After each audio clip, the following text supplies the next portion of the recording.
Bonjour et bienvenue dans ce web séminaire donc sur le thème Office de tourisme, acteurs de vie de nos territoires. Je me présente, Jean-Baptiste Soubenier, donc je travaille à la MONA, la mission des offices de tourisme de Nouvelle-Aquitaine.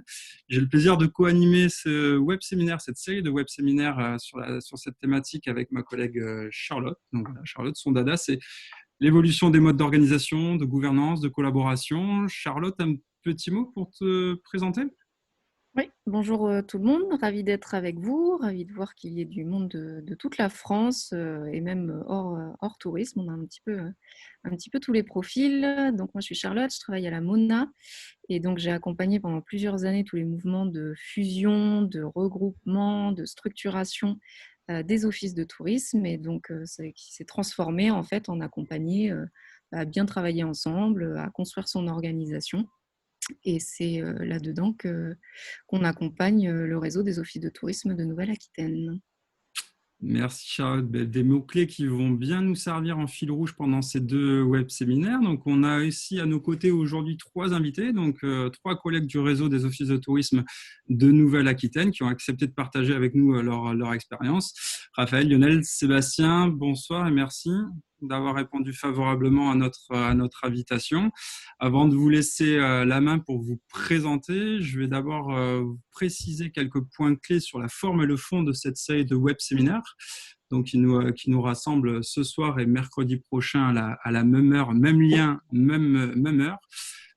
Tout d'abord sur la forme. Donc le web séminaire va durer 1 heure. Il est enregistré afin que vous puissiez réutiliser, vous permettre de revoir ultérieurement les échanges. Nous serons donc 5 à intervenir pendant cette séquence. Ce sera de même la semaine prochaine. Vous avez un module de conversation qui est disponible et où vous pouvez poser vos questions, apporter des exemples, enrichir les débats au fur et à mesure. On s'en servira notamment en fin de session ensemble. Cette semaine, comme la semaine prochaine, le web séminaire va être découpé en 4 étapes. Une première étape qui va nous permettre de faire des zooms thématiques pour comprendre ce qu'est un office de tourisme. Et donc, Charlotte sera à la manœuvre, notamment sur ces sujets-là.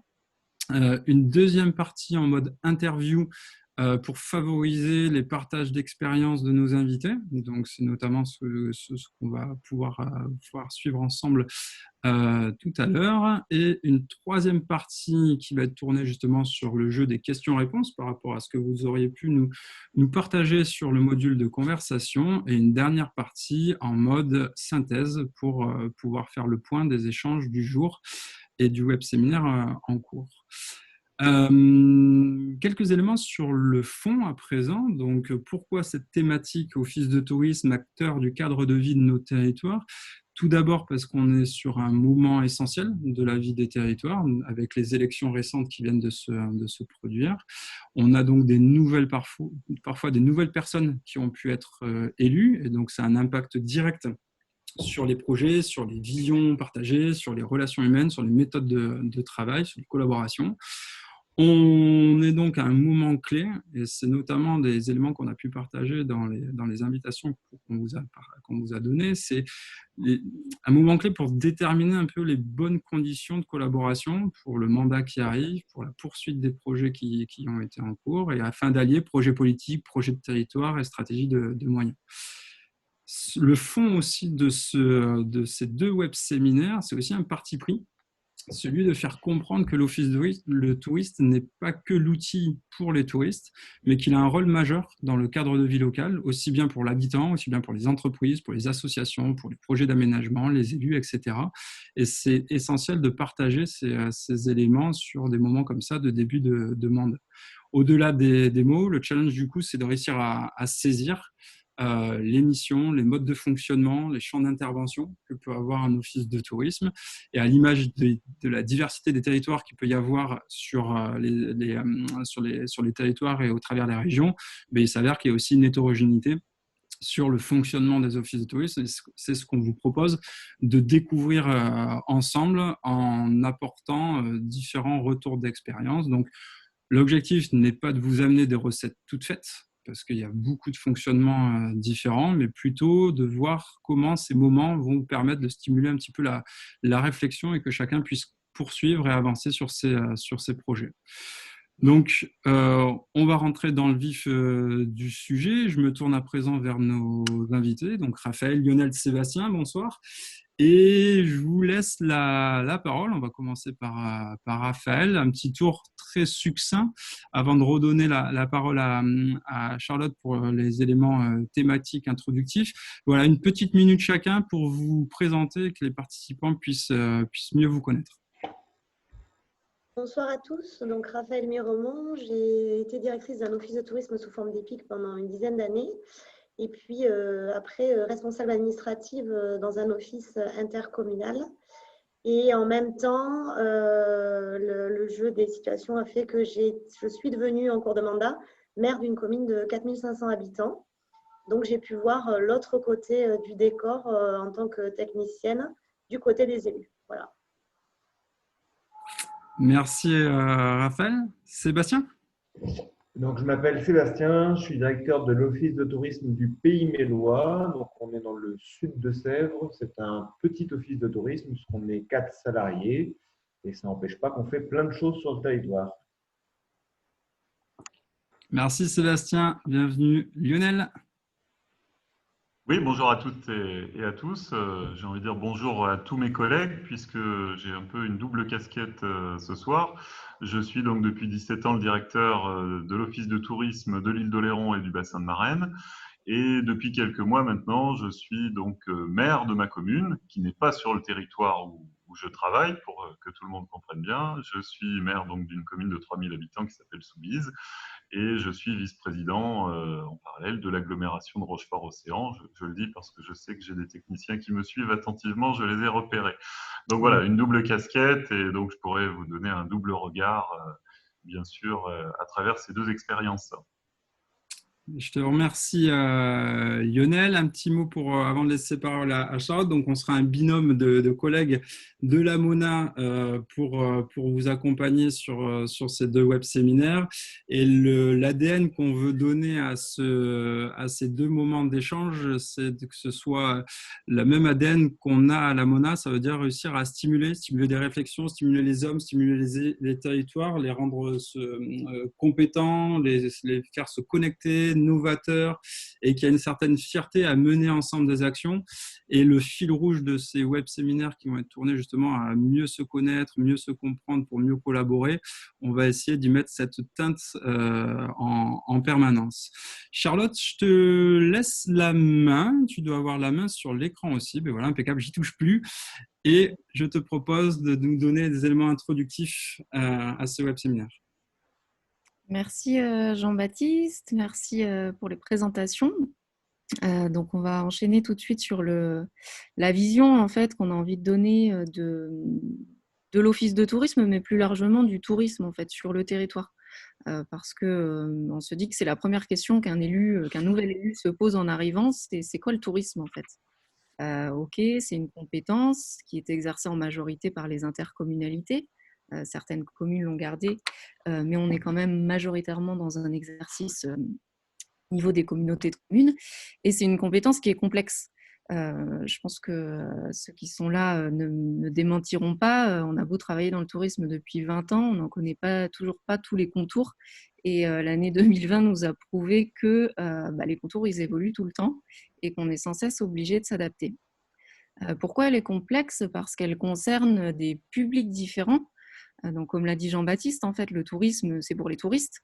Mais en fait, les touristes, des fois, c'est des habitants, c'est des acteurs locaux, c'est pas forcément des touristes étrangers, c'est des gens du coin, c'est des gens d'ailleurs. Donc, c'est un public varié et divers. Et puis, c'est des acteurs, les gens qui le font, c'est des acteurs différents. Et ceux qui le font principalement sur le territoire, sur vos territoires, c'est les professionnels du tourisme. Là, nous, on est dans la partie institutionnelle. Ceux qui font vivre le tourisme à l'année sur le territoire, c'est tous ces professionnels, les hébergeurs, les restaurateurs, les prestataires d'activités de loisirs, les commerçants et j'en oublie. Et tous ces professionnels-là, ils ont besoin de parler ensemble et on a besoin tous ensemble de construire ce que peut être le tourisme sur le territoire. Le meilleur outil pour ça, l'outil qui existe en fait depuis des années, qui est désormais une compétence obligatoire des intercommunalités, c'est l'office de tourisme. Ces prestataires, c'est pros du tourisme, comme on les appelle souvent. Ils sont réunis dans un comité de direction, dans un conseil d'administration. C'est eux qui participent en fait à définir qu'est-ce qu'on veut pour le tourisme sur le territoire. Et c'est souvent les mieux placés pour savoir ce qu'on peut faire. La deuxième question qu'on se pose souvent, je clique, mais mon curseur n'avance pas, voilà, c'est bon, j'y suis.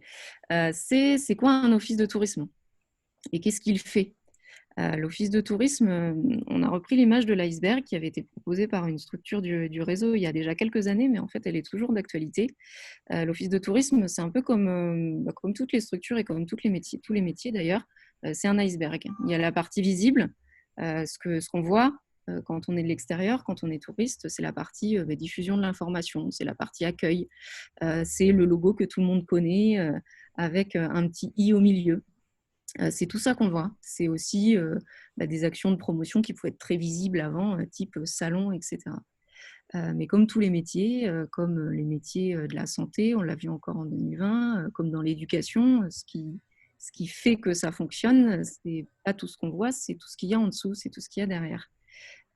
Et ça, c'est des métiers différents, des missions différentes.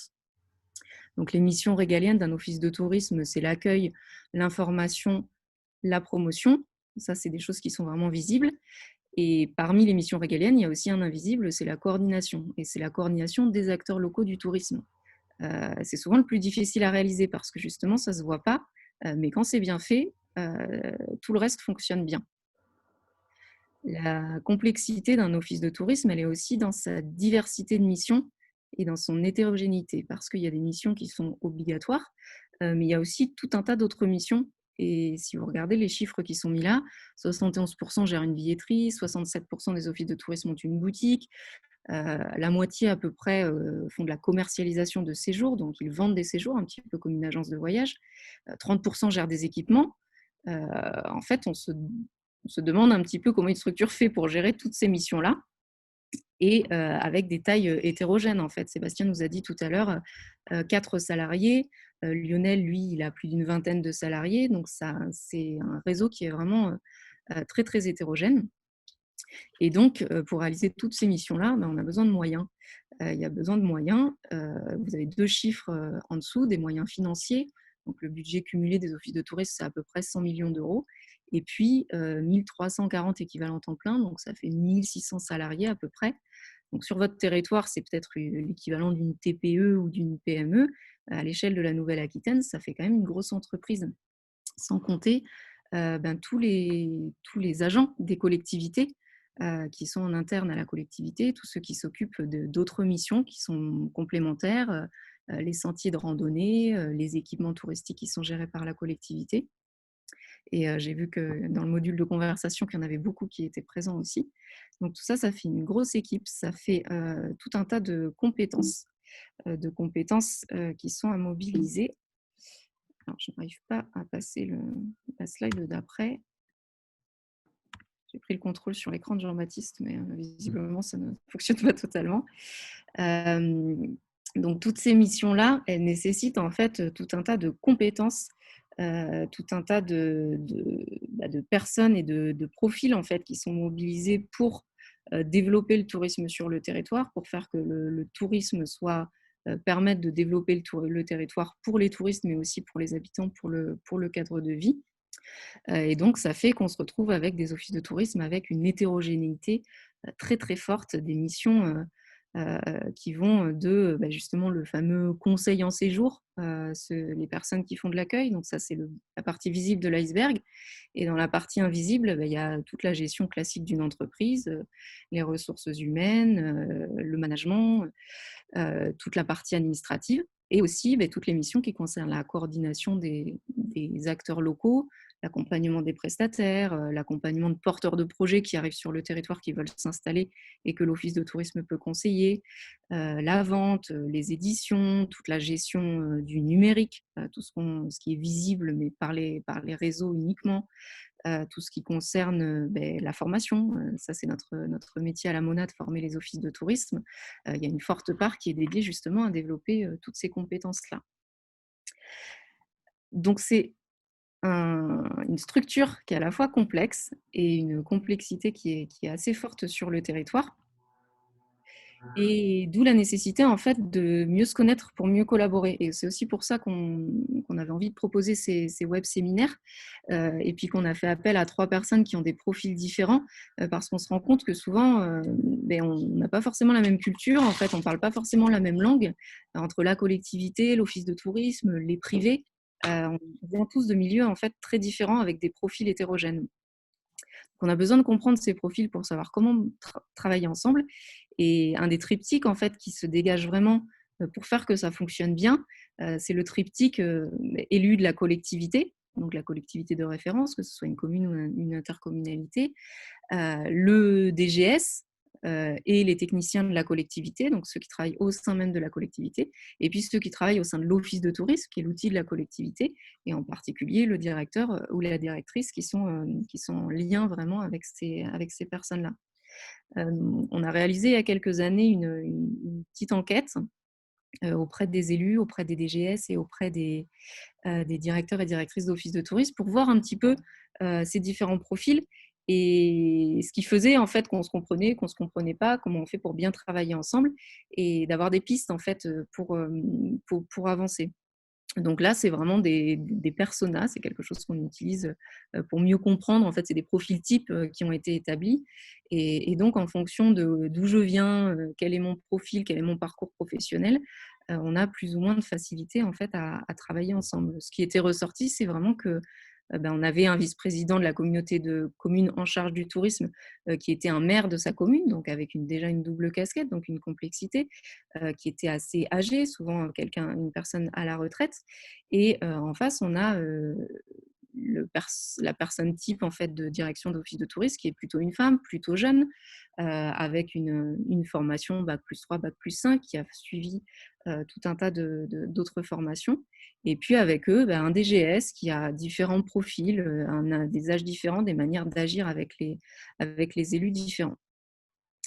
Donc tout ce triptyque-là, qui est accompagné de tout le reste de l'équipe, en fait, les équipes des offices, les équipes de la collectivité, et puis les pros du tourisme et les touristes eux-mêmes qui peuvent avoir leur mot à dire en fait, sur comment on pourrait développer ce tourisme sur le territoire et en quoi il peut contribuer à améliorer le cadre de vie des habitants. Cette équipe-là, que vous avez déjà constituée, si vous en êtes à votre 2e, 3e ou plusieurs mandats, ou cette équipe-là que vous devrez constituer si vous en êtes à votre 1er mandat, elle existe déjà en fait sur le territoire. Ce qui est important, c'est de la connaître, la rencontrer et puis de voir comment on fonctionne ensemble. Et ensemble, il y a quelques paradoxes à résoudre.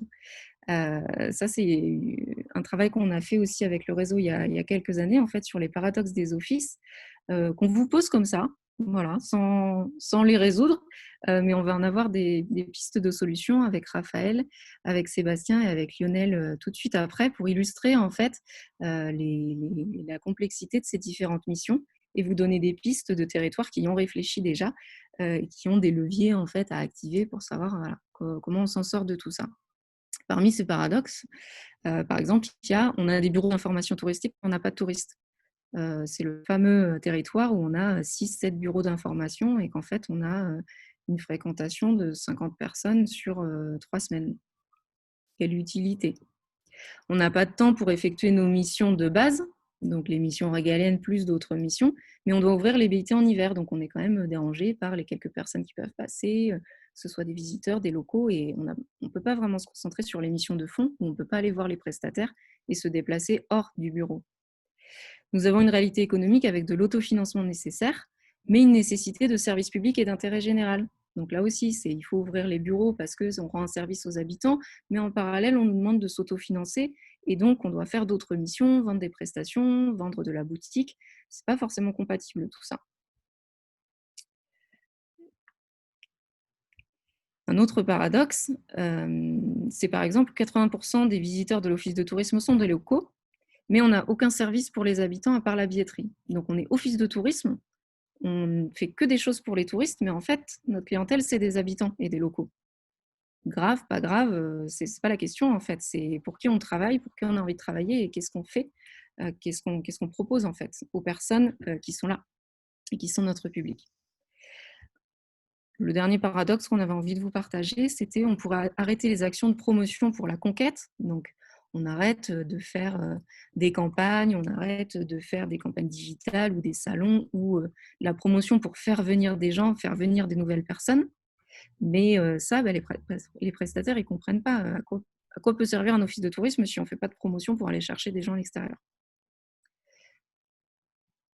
Tout ça, Sébastien, Lionel et Raphaël y ont pas mal réfléchi depuis plusieurs années. Je pense que vous tous aussi. Ce qu'il y a à retenir, c'est que ces paradoxes, ils sont nombreux. On cherche à les résoudre. On ne peut pas tous les résoudre à la fois. Ce que ça implique, c'est vraiment de faire des choix, en fait, de définir une vision partagée avec toute l'équipe qui est déjà en place sur le territoire et qui a 6 ans, en fait, pour fonctionner ensemble. Je lance la balle tout de suite à Jean-Baptiste pour les premières questions à nos collègues qui sont là.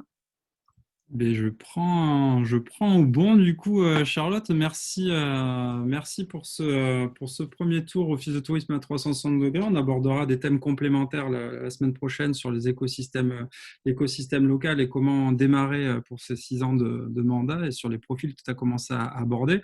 Je me tourne à présent vers Raphaël, vers Sébastien et vers Lionel pour rebondir sur tout ça. Et pour préparer la séquence, on a pris un temps de cibler 3 chiffres clés chacun qui va permettre de faire un zoom non pas sur toutes les missions d'un office de tourisme, mais voilà, sur des thématiques clés qu'on voulait mettre en avant aujourd'hui, notamment sur la relation avec les acteurs locaux du côté de Sébastien et du Pays Mélois, et notamment autour du lien à la collectivité, le lien avec aussi des missions de tourisme durable du côté de l'île d'Oléron, bassin Marraine.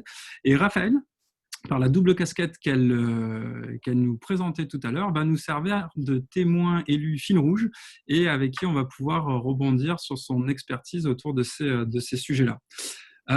Pour démarrer, Sébastien, je te laisse la parole sur les 3 chiffres que tu nous as partagés. On a fait le choix de les mettre bruts comme ça. Les gens peuvent faire des paris sur à quoi correspondent les chiffres dans le module de conversation et je te laisse prendre la main. Donc 148, ce n'est pas le nombre d'habitants du territoire, mais c'est le nombre d'acteurs touristiques qu'on a rencontrés en fin d'année 2019 sur 3 mois avec l'ensemble de l'équipe. L'objectif de cette rencontre, il était double. C'était de mieux connaître nos prestataires touristiques, propriétaires de gîtes, chambres d'hôtes, hôtels, restaurants, campings, sites de visite, producteurs et artisans. Donc ça, c'était de dresser le profil type de toutes ces personnes-là. Et le deuxième enjeu pour nous, c'était de savoir ce qu'ils attendaient de nous en tant qu'office de tourisme et d'une manière générale des collectivités et de la puissance publique. L'idée de ce travail-là, c'est d'alimenter le futur schéma de développement touristique en ayant la possibilité du coup de porter la parole de ces acteurs-là, donc de savoir d'où on part et vers quoi on veut aller, et puis quels sont leurs besoins à eux sur le territoire. De ce travail-là, il en est sorti une proposition d'accompagnement, donc qui est dans un petit livret qu'on a envoyé à tous nos acteurs touristiques, avec 35, c'est le deuxième chiffre, avec 35 propositions de rencontres différentes sur l'année 2020-2021. Donc ces 35 rencontres, c'est notamment des ateliers collectifs avec plusieurs thématiques, des ateliers collectifs qui visent à échanger les pratiques entre acteurs touristiques, qui visent à découvrir le territoire ensemble ou à pratiquer des activités ensemble pour faire du réseau, qui visent à accompagner des porteurs de projets dans leurs différentes activités ou dans le développement de leurs affaires. Voilà, donc ça c'est vraiment une stratégie qu'on a ciblée avec différents parcours, différents objectifs, mais c'est 35 rencontres collectives qu'on a proposées. C'est à la fois le 1 d'un salarié, puisqu'on a décidé d'affecter un équivalent temps plein à cette mission d'accompagnement des acteurs, ce qui est un vrai engagement pour le territoire au service des acteurs touristiques. Et c'est aussi comme une journée de rencontre là, qu'on va organiser prochainement, à laquelle sont invités tous les acteurs touristiques. Là encore, cette journée de rencontre, l'objectif, c'est de créer du lien, de créer de l'émulation, de créer des projets en commun. Voilà un peu cette stratégie auprès des acteurs touristiques. Ok, donc un zoom, hein, il y a des mots qui claquent quand tu témoignes. La brique de proximité, d'écoute du tissu économique, non pas juste pour aller serrer des paluches, mais vraiment avec une stratégie de derrière construire et collaborer au schéma touristique local. Donc là, un rôle clair de l'Office de tourisme.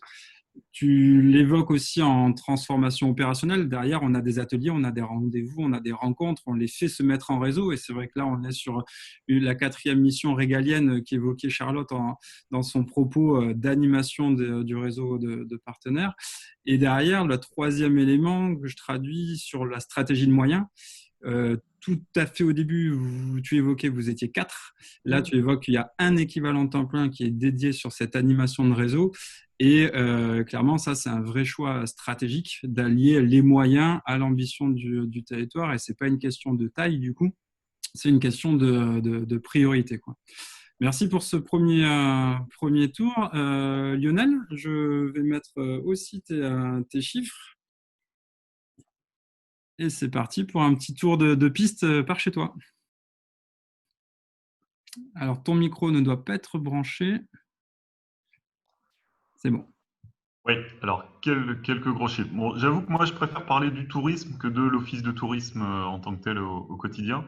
Le premier chiffre, c'est 300 millions d'euros. C'est le poids économique du tourisme sur mon territoire. Alors forcément, hein, on n'a pas tous les mêmes modèles, les mêmes enjeux, mais c'est important de rappeler ce que représente le poids du tourisme et que c'est pas uniquement une activité l'été quand les camping-cars arrivent. C'est un vrai poids économique qui fait vivre beaucoup de monde. Bon, j'aurais pu donner le poids de l'emploi aussi, mais bon, je pense que c'est important pour les nouveaux élus de comprendre le poids, l'enjeu tel qu'il est en matière de tourisme selon les territoires. Le deuxième chiffre, 300 000 personnes par rapport à 23 000. 23 000, c'est le nombre d'habitants que l'on a sur l'île d'Oléron l'hiver. Et on n'en est pas forcément fier, et c'est un enjeu important, mais en plein mois d'août, on arrive à 300 000 personnes à l'instant T. Et c'est des chiffres qui sont très importants parce que nous, on poursuit un vrai projet de tourisme durable et on a besoin très vite de cerner les enjeux. L'objectif, bien sûr, vous l'aurez compris, c'est de lisser la courbe, c'est d'avoir une fréquentation beaucoup plus étalée dans le temps et dans l'espace et de ne pas aggraver, de ne pas augmenter les pics saisonniers. Donc, parler de tourisme durable, c'est quelque chose que l'on fait, nous, depuis près de 10 ans sur le territoire. On est engagé TEPOS, territoire énergie positive, territoire zéro déchet, un agenda 21, bref. Mais à un moment donné, pour le rendre plus compréhensible, on a besoin de montrer les écarts qu'il y a pour faire sentir l'évolution et les enjeux. C'est-à-dire que nous, on s'interdit, par exemple, de faire de la promotion en plein été. La promotion se fait vraiment en avant et en arrière-saison pour justement ne pas accentuer ces pics et respecter notre environnement. Et le dernier chiffre, allez, j'en parle un peu quand même, c'est l'office de tourisme 50-50. Moi, j'aime beaucoup l'idée de partenariat public-privé. Et donc, on est sur un enjeu où on a 50% de nos recettes qui viennent de la collectivité et 50% qui viennent de nos partenaires privés. Donc, on est vraiment, j'ai envie de dire, quand la collectivité met 1 euro, nos professionnels, nos adhérents mettent 1 euro également, ce qui nous permet de mettre des missions importantes. Alors, globalement, c'est 1 million, c'est un petit peu plus, mais ça fait 1 million à peu près pour chaque action. Et ça répond en partie à la question que tu posais tout à l'heure, Charlotte. Oui, les collectivités, il y a du service public, mais on a un fonctionnement où on a des contributions de la collectivité, donc on se doit aussi de rendre un service. Et on a des actions de promotion en lien avec les acteurs privés parce qu'ils financent également nos actions. Et là où l'office de tourisme, pour moi, prend tout son sens, c'est qu'on est un peu le maillon qui va fédérer ces énergies. Moi, je pense à des projets que l'on a pu mener, notamment sur du transport, sur des navettes estivales, où bien, on a réussi à faire financer une partie par les privés, une partie par les collectivités. Là où personne n'arrivait à financer un dispositif, en unissant nos moyens, forcément, on est plus fort. C'est une palissade, mais c'est vrai, on arrive à mettre en place des projets qu'on n'arriverait pas à mettre en place seul. Voilà, en quelques chiffres, en quelques mots, des points qui me paraissent très importants. Merci Lionel, ça fait clairement écho au sujet du cadre de vie, à la fois en termes de poids économique, en investissement, tourisme durable, mais en fait, dans ton propos, on l'entend plutôt à durabilité du territoire. Faire le choix de ne pas faire la promotion l'été parce que ça ne sert à rien de faire venir des gens. Voilà, c'est des vraies stratégies. Et il y a la durabilité certainement économique qui est pérenne aussi des opérateurs l'été. Il n'y a pas besoin d'en amener plus. Donc voilà, c'est assez intéressant. Je me tourne vers toi maintenant, Raphaël, en mode casquette, en mode rebond. On a entendu différents sujets. Le poids du tourisme, la durabilité, l'accompagnement des prestats, les financements publics-privés, des choix stratégiques à un moment, ce qu'évoquait Sébastien sur l'orientation des moyens humains. Avec ta casquette d'ex-élu, quand certains, pas forcément tous ces sujets, hein, mais quand certains de ces sujets arrivaient sur la table, et voilà, comment tu as pu faire le lien avec la collectivité, comment ça a été accueilli, comment ça a pu être géré? Alors, en fait, quand on est élu et qu'on est issu du milieu du tourisme, on se rend compte à quel point notre métier est méconnu. C'est vraiment, moi j'en avais conscience quand j'étais de l'autre côté en tant que technicienne, mais quand on arrive vraiment avec des collègues élus, on se dit qu'en fait personne ne connaît le travail d'un office de tourisme. Alors, certains élus pensent qu'en faisant le tour des bureaux, en regardant la plaquette ou en lisant le budget, voilà, bon, c'est ce qu'ils font. C'est pour ça que j'insiste vraiment sur le fait qu'il faut vraiment, vraiment, ce qu'ont dit mes collègues, aller vers les prestataires, essayer de connaître leurs attentes, parce que c'est avec eux, c'est pas que les élus, c'est avec eux que vous allez bâtir l'avenir et la stratégie touristique pendant votre mandat. Donc, c'est vraiment très important. Vous ne pourrez rien faire tout seul en tant qu'élu. Et moi, c'est vrai que j'ai pris par la main des collègues qui étaient élus avec moi pour vraiment leur expliquer ce qu'était le métier. Alors, des fois, il n'y a pas de technicien dans un office de tourisme parce qu'il est petit, mais il y a un réseau et je pense qu'il faut vraiment faire appel à ce réseau, notamment à la MONA. Il y a ce genre de formation qui vous aideront à comprendre ce message. Alors, il y a des élus, quand on porte un projet qui de suite vont dire bon, moi non, je ne sais pas de quoi on parle, donc voilà, je me réfère aux techniciens. Il y en a d'autres avec un petit côté revanchard de ce qui s'est fait avant si la municipalité a changé, qui vont dire non, on va tout remettre en cause, on va faire un état des lieux. Alors ça, c'est le grand truc, on va faire un état des lieux du territoire. L'état des lieux, je pense que tout le monde l'a, on en avait parlé l'autre jour ensemble, mais l'état des lieux, tout le monde l'a, il faut faire l'état des lieux des dossiers. Pourquoi vos prédécesseurs et les techniciens ont monté tel ou tel projet? Et c'est comme ça qu'on appréhende le mieux, je pense, et qu'on peut se positionner sur la réponse des dossiers. Donc vraiment, je pense que le début du mandat, il est vital, c'est crucial. La manière dont vous allez aller chercher l'information sur qu'est-ce qu'un office de tourisme et qu'est-ce qu'on y fait si vous ne savez pas. Et à la fois, c'est comme ça que vous pourrez vous positionner sur les dossiers et éviterez de balayer certains dossiers parce que ce n'est pas de vous et qu'il faut tout révolutionner. Alors, je donne juste une anecdote. Moi, quand j'étais technicienne, j'ai un de mes maires que je nommerai pas. J'étais arrivée avec un projet culturel et lui m'avait répondu, moi, la culture, apprends celle de mon jardin. Voilà, je connais que ça. Donc ça, c'est plus facile d'avoir un élu qui avoue qu'il ne connaît rien et qui va nous laisser faire qu'un élu qui va être revanchard et qui va vouloir nous expliquer comment faire, alors que finalement, le cœur de métier, c'est les techniciens qui l'ont et non pas les élus. Voilà. Merci, plus l'exemple, voilà, c'est très parlant, c'est le but de ce moment d'échange, qu'on soit vraiment transparent. Ce qu'on entend aussi dans tes propos, c'est que le tourisme, c'est technique. C'est pas parce que c'est Lionel qui évoquait ça aussi dans des propos préparatoires, hein. C'est pas parce qu'on part en vacances qu'on maîtrise le sujet. Donc on aura l'occasion de revenir sur ça. Ça permet du coup d'enchaîner sur Pardon, j'y vais. Oui, rappelle. Excuse-moi, juste une précision aussi pour revenir sur ce qu'a dit Lionel et aussi Sébastien. On entend parler de nuisances parce que l'élu, lui, il reçoit que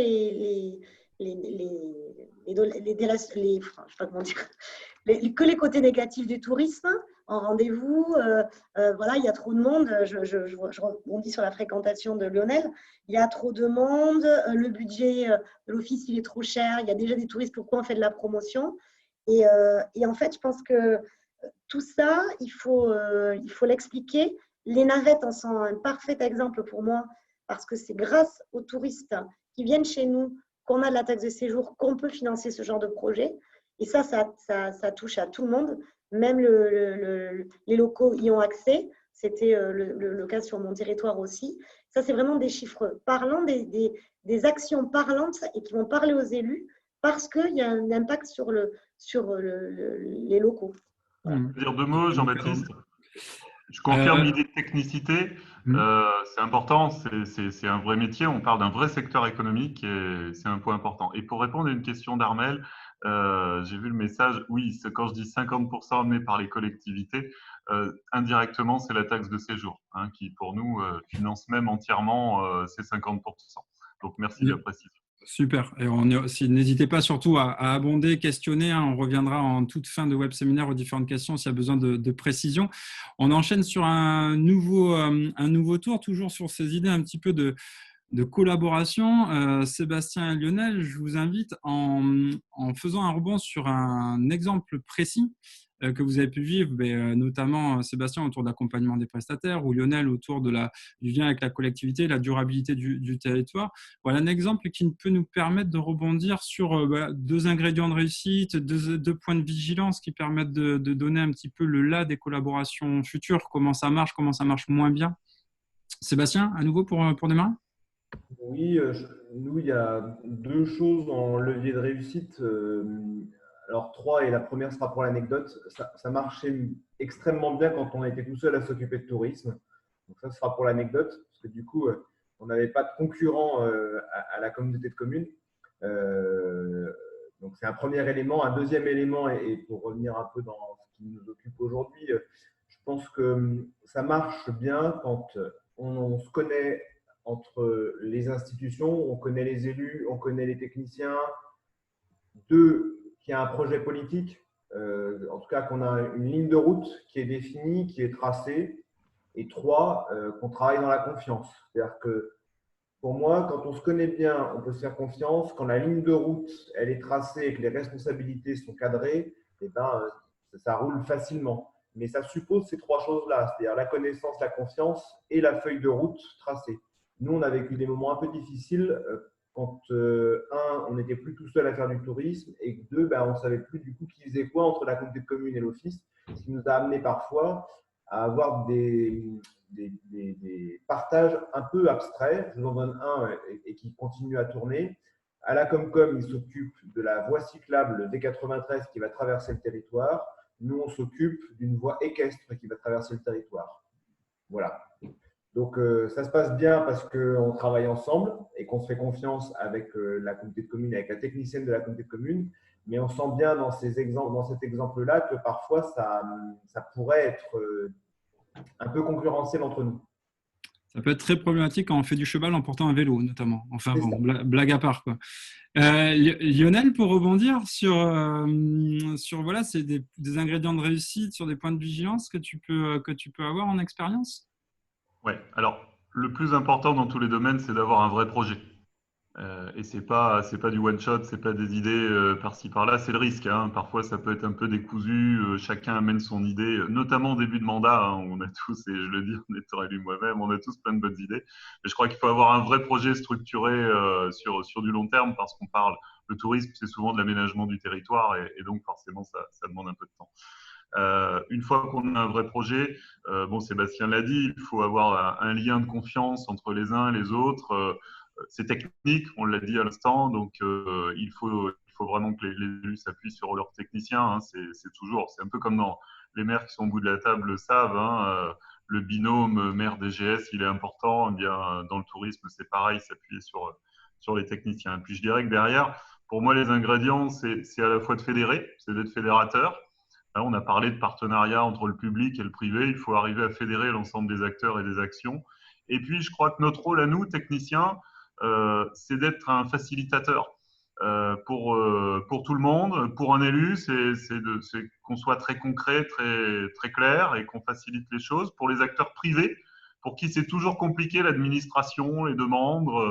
Donc, être un facilitateur, ça me paraît important. Et les points de vigilance, justement, c'est attention à ne pas s'éloigner du terrain et de rester concret. Et je crois que c'est à la fois valable là pour tous les gens qui nous écoutent, à la fois techniciens comme élus. Moi, je donne des cours de temps en temps à la fac et je dis souvent aux jeunes que j'ai en face de moi, la première des choses à faire, c'est de prendre les clés de sa voiture et d'aller rencontrer les acteurs sur le terrain. C'est pas de se renfermer dans son bureau tout seul et d'imaginer un programme. On peut avoir raison tout seul, mais ensemble, on va plus loin, hein, sans reprendre des phrases bien connues. Mais je crois qu'il faut être très concret, il faut aller sur le terrain. Les élus ont besoin de notre soutien et de compréhension. Et nos socioprofessionnels, ils ont besoin de ça aussi, qu'on soit là pour rendre les choses un petit peu plus faciles. Merci Lionel. En rebond, Raphaël, toi, côté, encore une fois, ton ancienne casquette côté élu collectivité, si tu voyais un ingrédient de réussite, un point de vigilance particulier? Moi, je rejoins mes collègues, c'est le projet. Il faut vraiment avoir un projet. Ce projet peut faire peur aux élus. C'est là que tout l'intérêt de l'Office de tourisme, de la technicité des personnes qui y travaillent, c'est qu'elles vont vous aider à trouver un financement.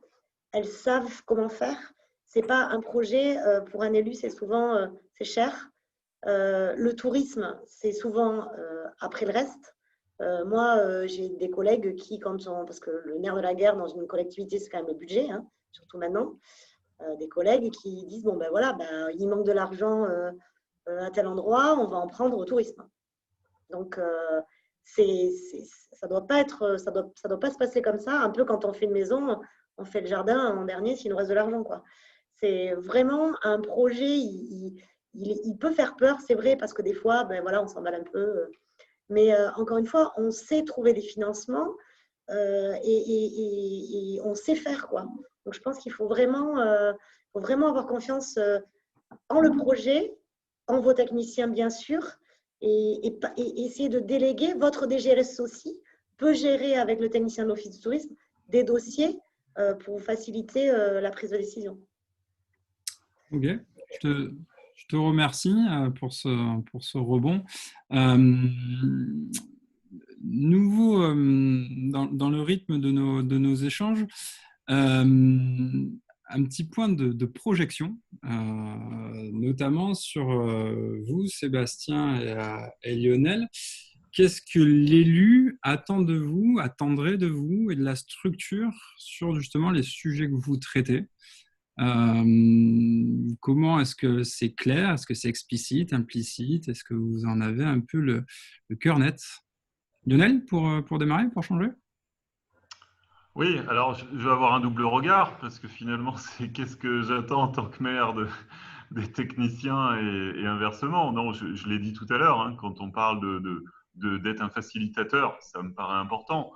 L'élu, il a besoin vous savez, je le vois depuis quelques mois, on est sur un tas de compétences. C'est que là, nous, on est focal sur le tourisme au cours de cet entretien, mais tout à l'heure, je serai sur le social, après-demain sur la jeunesse, et après, on va parler de SCOT, de PLUI, bref, de points très techniques. Donc on a besoin d'une structure qui puisse nous accompagner avec efficacité, rapidité, parce qu'aujourd'hui, on est dans une société de l'immédiateté, tout va très vite, et on a besoin de pouvoir s'appuyer sur des techniciens qui soient proches de nous, qui nous parlent clairement. Voilà. Moi, quand je prends mon autre casquette de technicien, en tout cas, c'est ce que j'ai toujours essayé de faire depuis 20 ans avec les élus, c'est pas de leur compliquer la vie, mais au contraire d'être un facilitateur, comme je l'ai dit tout à l'heure, d'essayer d'expliquer, de faire preuve de pédagogie quand même, les accompagner également parce qu'il faut savoir comprendre. Tout à l'heure, on parlait de l'ouverture des BIT. Ben, c'est vrai que ce n'est pas toujours simple d'expliquer à sa population il va falloir fermer un bureau parce qu'on n'a pas. Nous, on va parler de coup-contact. Bon, oui, mais le petit grand-père qui vient chercher son agenda de manifestation, on ne va pas avoir cet argument. Il va falloir lui expliquer autrement. Donc voilà, je pense qu'il faut faire preuve d'ouverture et de compréhension et de comprendre l'ensemble des enjeux et comprendre les intérêts et les enjeux pour les deux côtés. Merci Lionel. En rebond, Sébastien, avec ta casquette technicien, ce que l'élu attend de toi? Mais, je ne sais pas si c'est ce qu'il attend de moi. En tout cas, ce que nous, on peut lui proposer, c'est deux choses pour moi. C'est à la fois des propositions, des nouveautés, de l'innovation, cette capacité à être en veille en fait, sur les attentes des touristes, sur la pratique touristique, sur les nouvelles activités, sur vraiment tout ce qui peut arriver dans la suite. Ça, c'est la première chose. Et puis la deuxième, c'est des méthodes de travail. Ce que disait Lionel sur la facilitation, c'est bien des méthodes de travail qui permettent de construire ensemble un projet qu'ensuite nous, on va décliner et mettre en œuvre. Mais voilà, le mot de facilitation qu'a employé Lionel, il est intéressant puisque c'est à la fois d'ouvrir les chakras, en tout cas d'ouvrir à la technicité, d'ouvrir à ce monde touristique qui, à mon sens, est l'un des mondes les plus dynamiques en termes de nouveautés et d'innovation. Si on met le numérique à côté, enfin voilà, avec le numérique, qui est un des mondes économiques les plus dynamiques et sur lequel il faut rester en veille et il faut rester en prise en permanence. Et deux, des méthodos pour travailler ensemble ces projets-là. Nous, en tout cas, c'est vraiment sur ces choses-là qu'on se positionne, sachant que nous, du coup, on ne prend pas les décisions, mais on amène les éléments pour faciliter la prise de décision derrière. Ouais, ben ça fait. Tu as mis encore une fois des mots, hein, veille, innovation, facilitation, savoir animer, méthode de travail. Clairement, on revient à ces notions de technicité, de monter en compétences pour savoir les assumer et les transmettre. On aura l'occasion de revenir un petit peu plus loin sur ces notions-là aussi. Par rebond à nouveau, alors Lionel a déjà abordé avec cette casquette-là, mais je me tourne cette fois-ci vers toi, Raphaël. C'est toi en tant qu'élu. Qu'est-ce que tu considères qui a été attendu de ta part? Moi, je pense que je rejoins Lionel. Un élu a une multitude de dossiers à traiter dans la journée, hein. Donc, un problème de temps. Donc, effectivement, je rejoins Lionel sur la partie conseil du technicien de l'Office de tourisme. Le projet, on ne pourra pas aller à toutes les réunions qui le concernent. On ne pourra pas suivre comme on voudrait le dossier pour avoir une connaissance optimale et pouvoir le présenter à ses collègues. Donc, je pense qu'il faut s'appuyer sur le technicien et lui faire confiance sur l'analyse qu'il va nous faire sur le dossier. Le gain de temps, il est énorme. Et encore une fois, le nerf de la guerre, quand on est élu, c'est le budget. Je pense que la manière dont le technicien, pour avoir quand on avait des collègues qui nous disent effectivement, comme on en parlait tout à l'heure, il faut que l'office de tourisme soit ouvert 7 jours sur 7 en plein hiver alors qu'il n'y a pas de touristes.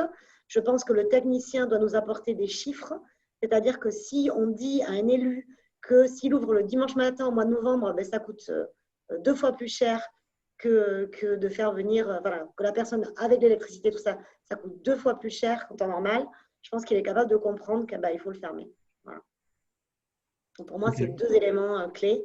Le gain de temps avec l'analyse et la confiance qu'on peut avoir en le technicien et aussi la question des chiffres clés pour nous aider en tant qu'élus à prendre des décisions qui ne sont pas si compliquées que ça en fait. Mais avec une certaine pression politique, des fois, on peut avoir du mal à fermer cet office du tourisme le dimanche. Politique, habitants, c'est en effet un sujet assez souvent assez épineux parce que c'est la partie de l'iceberg que présentait Sherlock, c'est la partie qui se voit.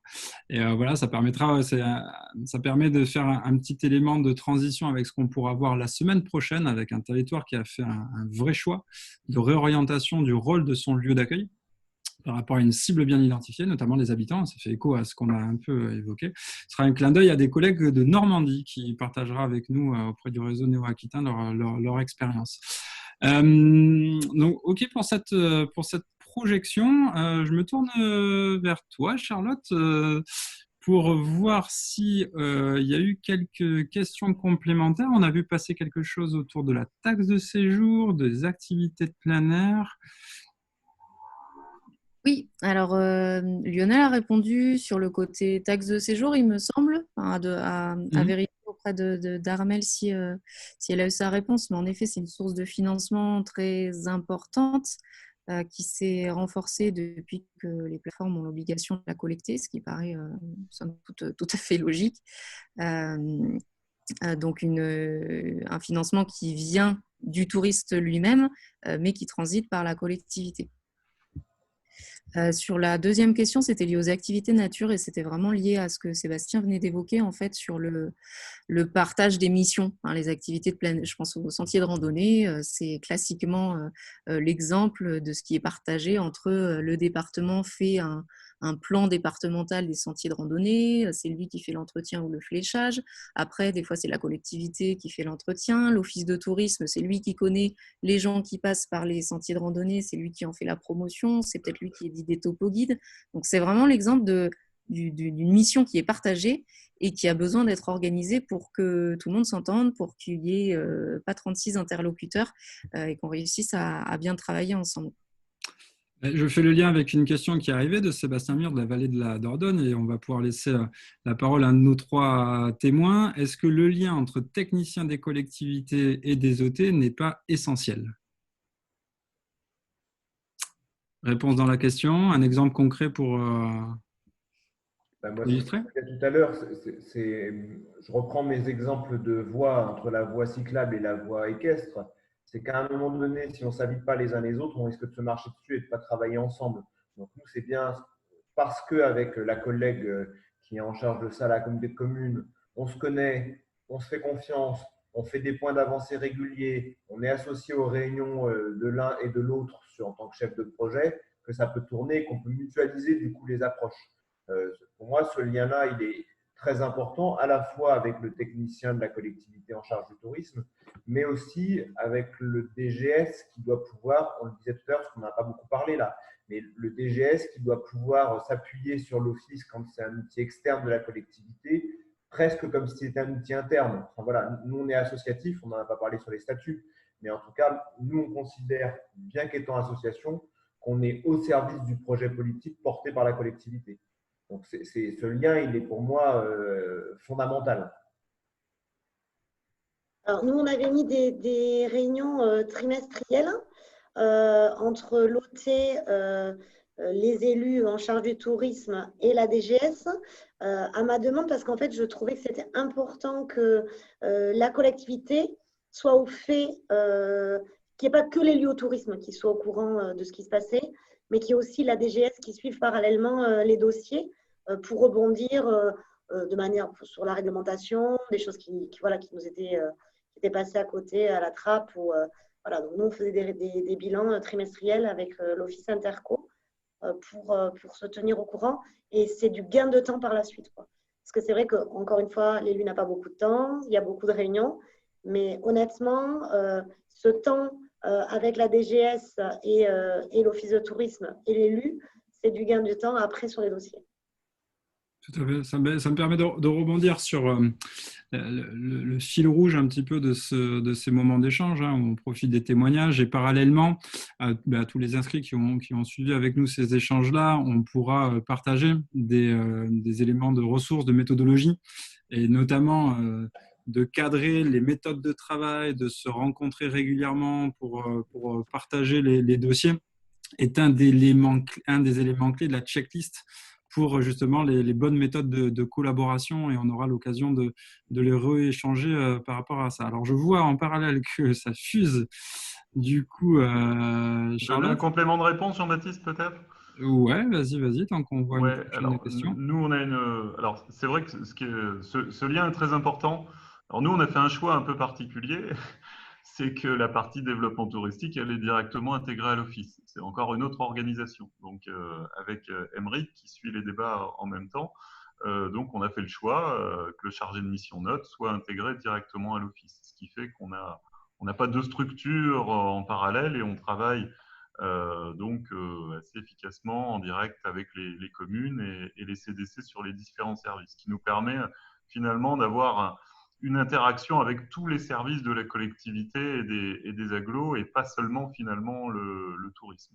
Donc en fait, on arrive à un schéma où le président d'une communauté de communes a pratiquement un bras gauche et un bras droit, son DGS et son directeur du tourisme en parallèle. Donc ça nous permet d'avancer, je dirais, sur un tas de dossiers bien au-delà du tourisme. Je parlais de transport tout à l'heure, mais on peut parler de circuits courts autour de l'agriculture et autres. Donc, on a une vision assez transversale de notre activité. Ok. Alors, on a été alerté qu'il y avait pas mal d'envois de questions qui étaient ciblées que sur les conférenciers. Donc, dans le module de conversation, en effet, il y a l'option de tous les conférenciers et les participants. Et Charlotte, je te laisse rebondir sur des questions qui sont peut-être passées à la trappe, là, ces dernières secondes ou minutes.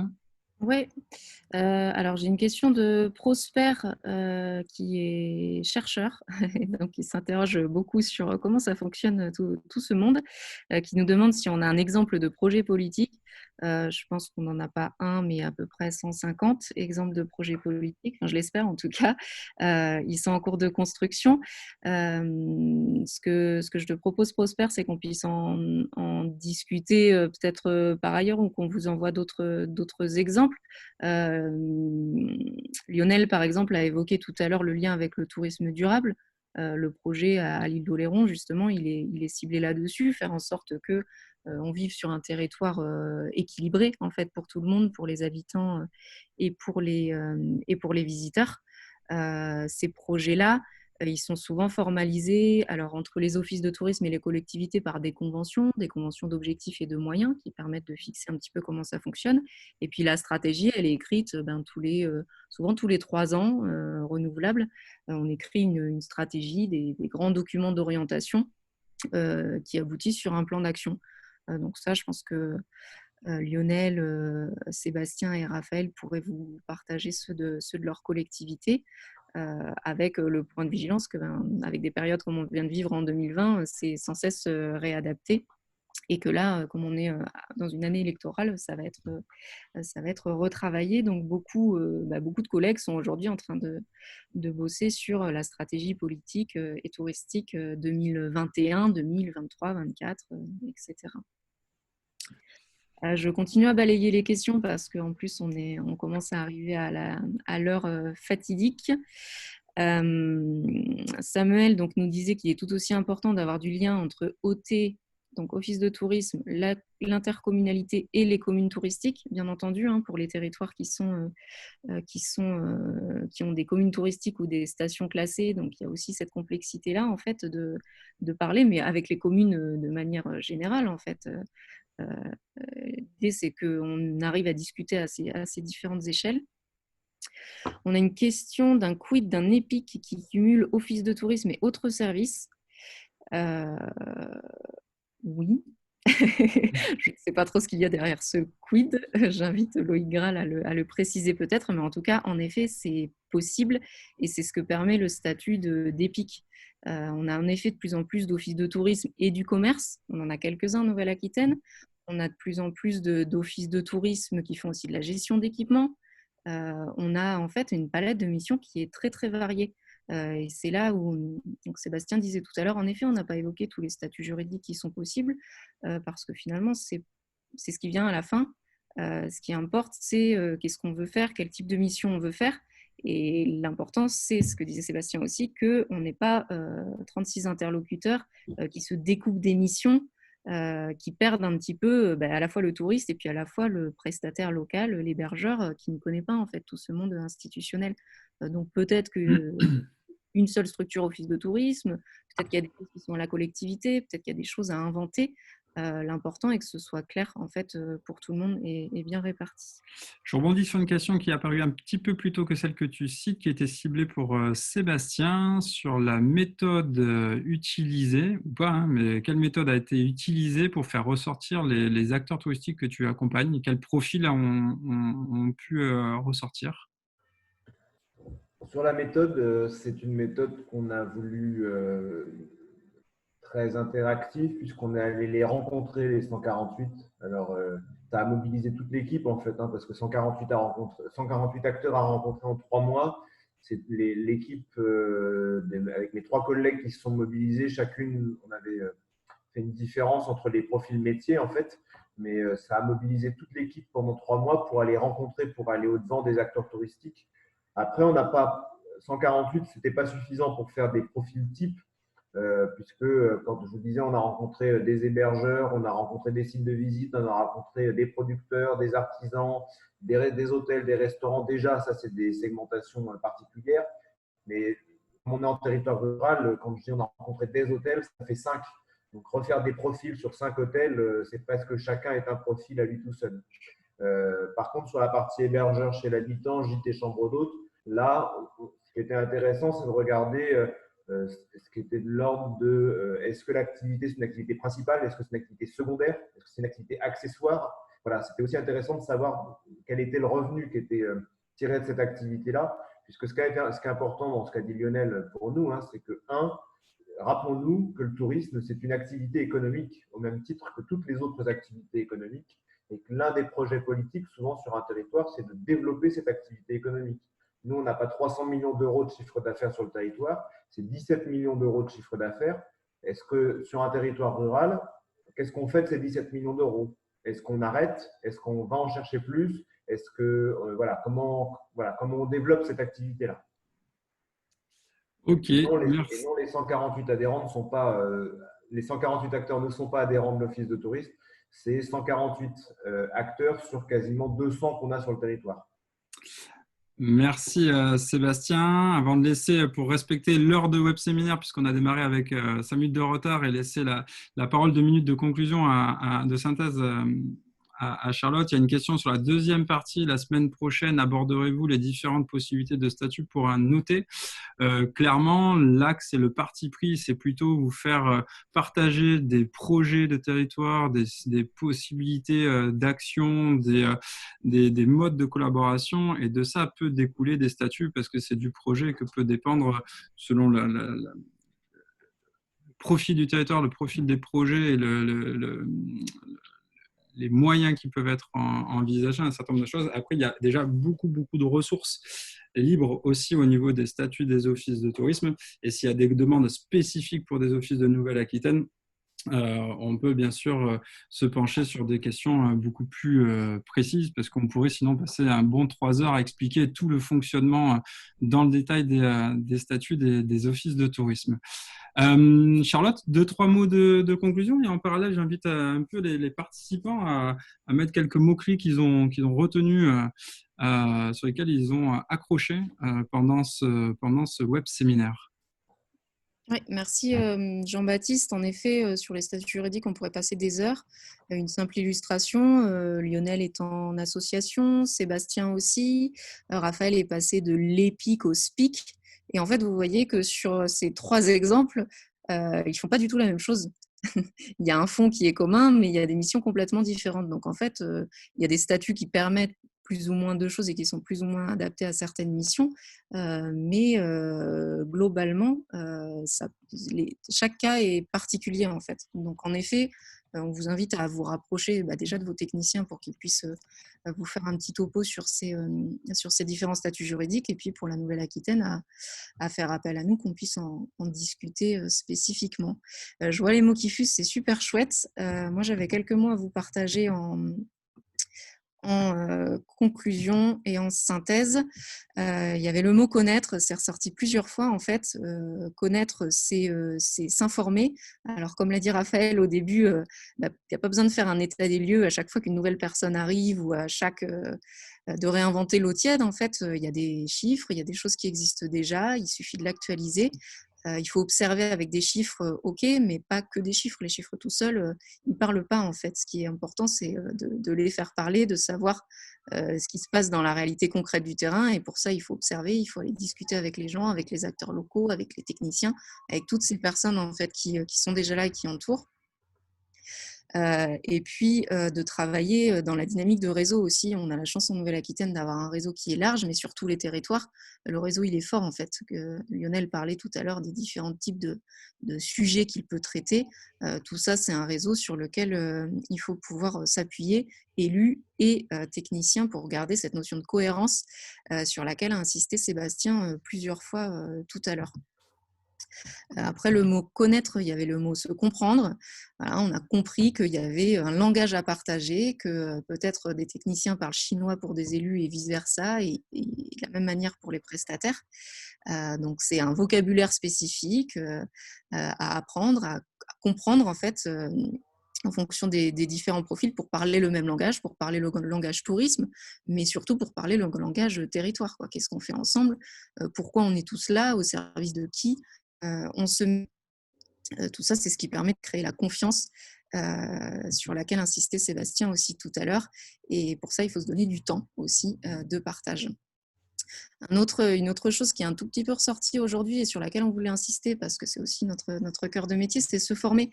C'est investir dans les compétences, pas les compétences au sens de la collectivité, mais les compétences humaines, les savoir-faire, les savoir-être. Les techniciens se forment. On est un secteur dans le tourisme qui se forme énormément. parce que ça évolue tout le temps, parce qu'il y a de l'innovation, parce qu'on est dans un monde en mouvement. Mais pour les élus, il y a de la formation aussi. Il y a des crédits de formation, le DIF élu qui existe. On vous a mis un petit article en ressources sur le site de la Mona avec différents liens. Et en tant qu'élu, vous pouvez vous former en fait, sur le point de vue technique, mais aussi sur votre rôle. Vous pouvez vous former auprès du CNFPT, auprès d'organismes de formation spécifiques, et puis aussi auprès de vos offices de tourisme, parce que les offices de tourisme, ils forment les prestataires sur tout un tas de notions, sur l'accueil, sur la gestion de leur activité, et pourquoi pas vous aussi, en fait, sur la connaissance du territoire et sur le langage, on va dire, touristique.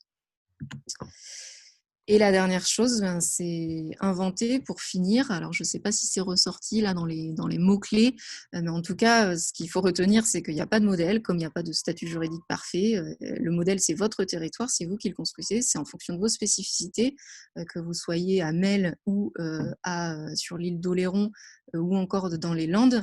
Vous n'allez pas avoir la même approche en fonction de près de qui vous êtes. Vous n'allez pas forcément faire de la promo sur votre territoire s'il n'est pas connu. Vous allez plutôt vous servir des destinations qui sont à côté et qui, elles, parlent aux visiteurs, qui accrochent. Et puis tout ça, ça va être en fonction d'un projet et une vision politique, en fait, à construire avec élus et techniciens de la collectivité et de l'office de tourisme. On l'espère, main dans la main. Et puis, je vais m'arrêter là. On est pas mal. La semaine prochaine, ça fait déjà pas mal pour une première. Merci beaucoup, en tout cas, Raphaël, Sébastien et Lionel, pour vos témoignages. Vous pourrez rester parler des heures, je pense. N'hésitez pas, pour les participants, à demander des questions complémentaires. On se fera un plaisir de vous les transmettre. Merci Charlotte, merci à vous trois, merci d'avoir passé cette heure avec nous ce mercredi pour les participants. On se retrouve même lien, même heure mercredi prochain. Cette ressource, ce web séminaire alimentera l'article et la semaine prochaine, on aura un témoignage d'un office de tourisme Biscarrosse Grand Lac et un office de tourisme à Évreux et on retrouvera à nouveau Raphaël en fil rouge avec ta casquette d'ex-élu. Au revoir à tous, bonne soirée. Bonne soirée à tous.